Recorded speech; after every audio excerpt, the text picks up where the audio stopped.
সিঙ্গিছড়া 2001 সালের ভয়াল গণহত্যার স্মৃতি উস্কে দিয়ে বিরোধীদের তীব্র আক্রমণ শানালেন বিজেপি প্রদেশ সভাপতি রাজীব ভট্টাচার্য।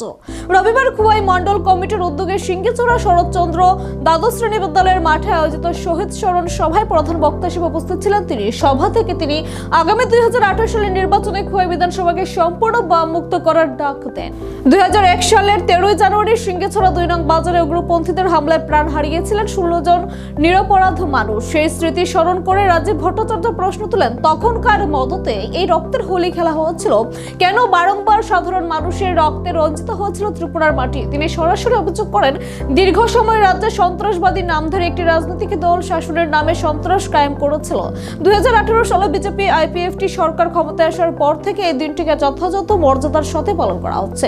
এদিন রাজীব ভট্টাচার্য এবং উপস্থিত অতিথিরা অস্থায়ী শহীদবাদীতে পুষ্পার্ঘ্য অর্পণ করেন এবং শহীদ পরিবারের সদস্যদের হাতে পুষ্পস্তবক তুলে দিয়ে শ্রদ্ধা জানান। এদিনের সভায় প্রদেশ সভাপতির পাশাপাশি উপস্থিত ছিলেন বিধায়ক পিনাকি দাস চৌধুরী, খোয়াই জেলা বিজেপি সভাপতি বিনয় দেববর্মা, জেলা পরিষদের সভাধিপতি অপর্ণা সিংহ রায়, জেলা সাধারণ সম্পাদক সমীর দাস সহ অন্যান্য নেতৃত্ব।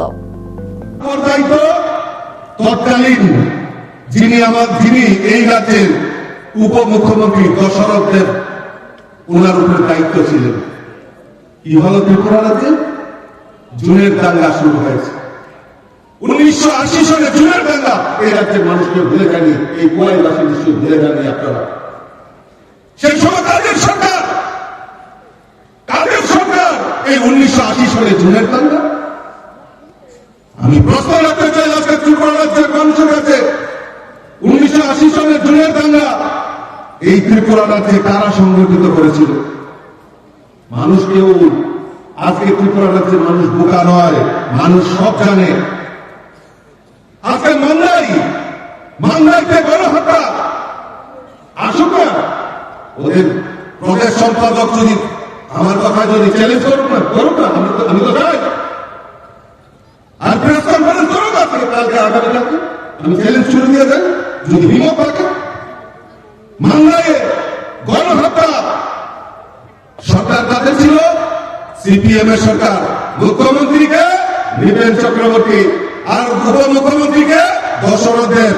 ঘটনাটা আপনারা দেখুন, 6 জুন 1980 সনে 2 দিনের জন্য নৃপেন চক্রবর্তী দিল্লিতে চলে গেলেন। 4 থেকে উপমুখ্যমন্ত্রী দশরথ দেববর্মা।